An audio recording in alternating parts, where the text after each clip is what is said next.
সেরাজীব হচ্ছে মানুষ, সেটা যেই ধর্মেরই হোক না কেন।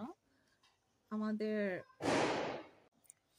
সরি, আসলে আমার গায়ে প্রচুর জ্বর, এখন হ্যাকিং হচ্ছে কিনা আমি জানি না।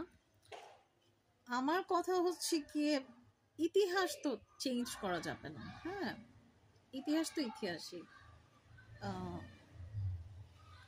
যদি যুদ্ধটাই না হয়, হ্যাঁ, তাহলে কোটা আন্দোলনটা আসে কিসের জন্য আমি তো বুঝি না। মানে মুক্তিযোদ্ধাদের জন্য যে কোটাটা থাকে সেই আন্দোলনটা তো আসে না। আর ডিসক্রিমিনেশন, বৈষম্য যেটা, হ্যাঁ, বৈষম্যের ব্যাখ্যাটা কি? মানে বৈষম্যের ব্যাখ্যা হচ্ছে আমি আমি আমার সুখ, আমার দল, আমার রাজত্ব কায়েম করা, মানে আমি আমাকে নিয়ে থাকবো, অন্যরা যা খুশি করুক। একটা লোকের কথা শুনে আমি খুব অবাক হয়েছি। একটা দেশের এত প্রশংসা করেছে যে ওই দেশের মানুষ নাকি খুব সুন্দর, আর আমাদের দেশের মানুষরা নাকি খুবই অসুন্দর। তো অসুন্দর মানুষ নগ্ন হলো কি না হলো কি, কোনো কিচ্ছু আসে যায় না, তো দেখার কিছু নাই। কিন্তু আমার কাছে হচ্ছে, আমি যেহেতু এখন পর্যন্ত মুসলিম, আমার কাছে সৃষ্টি সেরা জীব হচ্ছে মানুষ। প্রত্যেকটা মানুষ সুন্দর, এমনকি আমার শত্রু যারা, তারাও সুন্দর। যে কোনো ধর্মের মানুষই সুন্দর। আমার কাছে আমার সৃষ্টিকর্তা সব মানুষকে সৃষ্টি করেছে। আমি সবার ধর্মকে একদম পরিপূর্ণ মন থেকে সম্মান করেই বলছি। কারণ ইসলাম ধর্মে আমাদেরকে স্ট্রেট বলা হয়েছে যে অন্য ধর্মকে সম্মান করতে। তো ব্যাপার হচ্ছে গিয়ে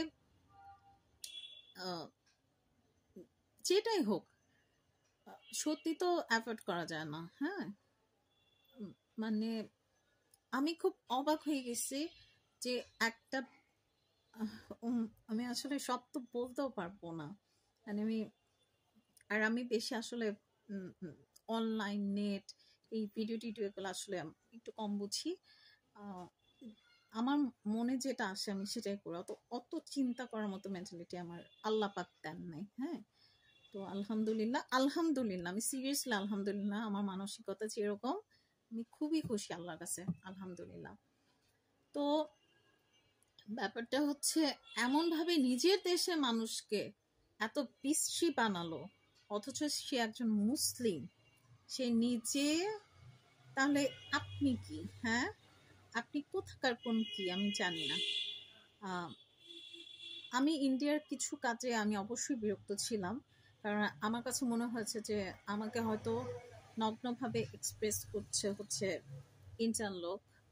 আমি জানি না আসলে কে করছে। আমি কি খাই, কি বলি, জামা কিভাবে চেঞ্জ করি, কি করে, এই টু সেট জানে। এটা আসলে একটা উইয়ার্ড।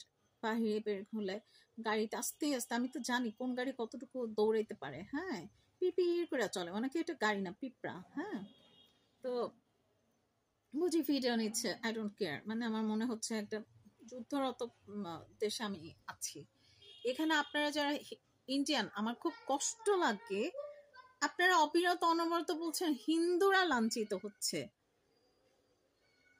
কিভাবে বলেন? হ্যাঁ, হিন্দুরা কিভাবে লাঞ্ছিত হয়?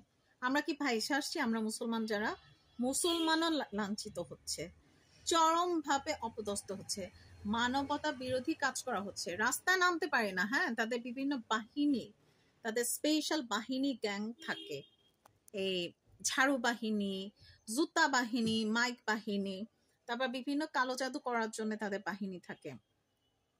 সেটা হচ্ছে আপনার কি বলো এটাকে,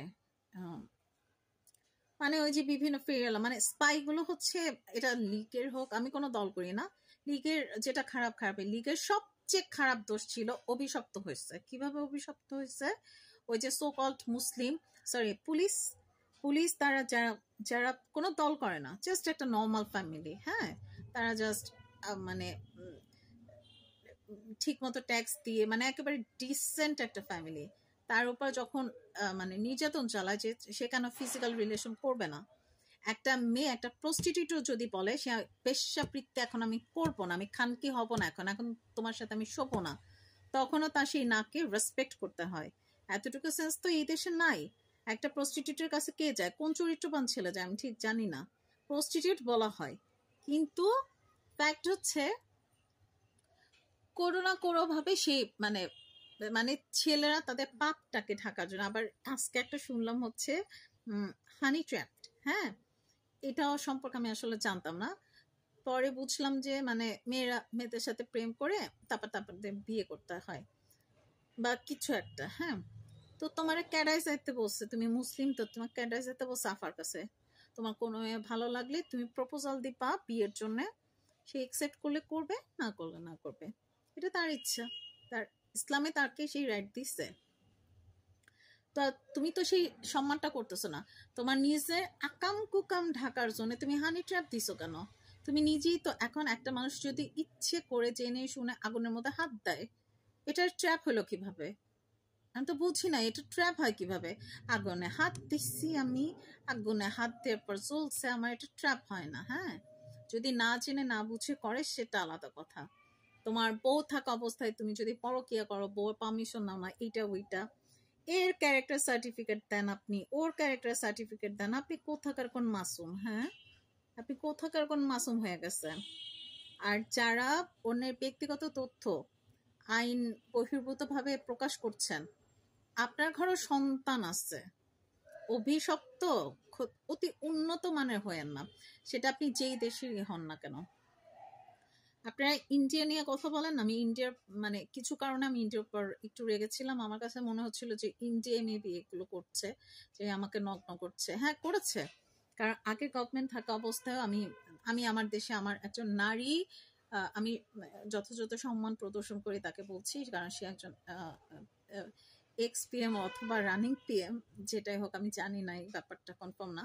যদি সে রিজাইন না করে তাহলে অবশ্যই, পদত্যাগ না করলে অবশ্যই হচ্ছে তার উনি constitution based, international law based, সে অবশ্যই প্রধানমন্ত্রী, এটা মানতেই হবে, যেটা সত্যি সত্যি। এখন তার অন্য কোনো দোষ থাকলে সেটা আলাদা বিষয়। ওটা যদি মানে, ও আমার গায়ে জ্বর, এটা নর্মাল, ঠিক আছে। তো যদি গণহত্যা হয়ে থাকে মানে ওটা বিষয় আলাদা, মানে মানবতা বিরোধী আমি কোনো কাজের পক্ষে না, কিন্তু আমি আজকে এটা একদম ঠান্ডা মাথায় বলতেছি। আমি জানি না, আমি গুমও হয়ে যেতে পারি, খুনও হয়ে যেতে পারি, অ্যারেস্ট হতে পারি, বিভিন্ন একটা কাহিনী করে অনেক কিছু করতে পারে, এ মানে এরা করতে পারে না, কি বলেন? তো আমার কথা হচ্ছে, ইন্ডিয়ার এমন একটা গুণ আছে, ওরা রাস্তা থেকে একটা মানুষ তুলে এনে ওরা জিরোকে হিরো বানাতে পারবে, হিরোইন বানাতে পারবে ইনশাল্লাহ। আপনারা যারা, আপনারা এই যে সো কল্ড মুসলিমরা খুব ক্রিটিসিজম করছেন না, এই যে এই আমি যদি এখন ইন্ডিয়া যাই বা কোনো একটা ভালো লোকের আন্ডারে যাই, তারা আমার মতো মেয়েকে একদম পুরা পুরা সেই উচ্চ পর্যায়ে নিয়ে যেতে পারবে, এই বিশ্বাস আমার ইন্ডিয়ার প্রতি আছে। মানে একটা জায়গা তো সবকিছু খারাপ হয় না, ভালো তো আছি, হ্যাঁ। কিন্তু আমাদের দেশে আমাদের দেশে একটা নিয়ম হচ্ছে যে ভালো, যার যোগ্যতা আছে সেই যোগ্যতা কিভাবে অযোগ্যতায় পরিণত করতে হয় সেটা আমাদের দেশের লোকজন খুব ভালো জানে। আর পাকিস্তান সম্পর্কে আমি জানি না, আমি সব দেশকেই সম্মান করি, কিন্তু আমার দেশ নিয়ে কথা বললে তো তখন আমি কথা বলবো। আর কিছু জিনিস বাড়াবাড়ি করা ভালো না, হ্যাঁ। মানে এত বাড়াবাড়ি করা হচ্ছে, রাস্তাঘাটে তো বের হওয়া যায় না, মানে কমেন্ট শুনতে হবে। সবার বাসায় তো পুরুষ সদস্য নাই, হ্যাঁ, মানে এমন না যে পুরুষ সদস্যই সব করতে হবে, তাদের বিভিন্ন বাহিনী আছে, এই বাহিনীর ঠাটা পড়া বাহিনী, এদের বিভিন্ন বাহিনী আছে, এটা যেই দলেরই হোক, সেই বাহিনী দিয়ে নির্যাতিত হচ্ছে। আমার চারিত্রিক সনদ দেওয়ার যোগ্যতা আপনার নাই, আমার পার্সোনাল লাইফ নিয়ে কথা বলার যোগ্যতা আমার নাই, আপনার নাই। আমি ধনাঢ্য নাকি আল্লাহ মাফ করুন অন্য কিছু, আপনার সেই যোগ্যতা নেই। আপনারা তো আমার ভালো কিছুই বলেন, আমি তো বসে বসে তামসা দেখি। আপনারা অভিশপ্ত, ঠান্ডা মাথায় শুনেন, আপনারা অভিশপ্ত, আপনাদেরও পরিবার আছে, মোর একদিন ফাঁসবেন, যেদিন ধরবে কোনো কিছু মানে পার্মানেন্ট না। শেষ হওয়ার পথে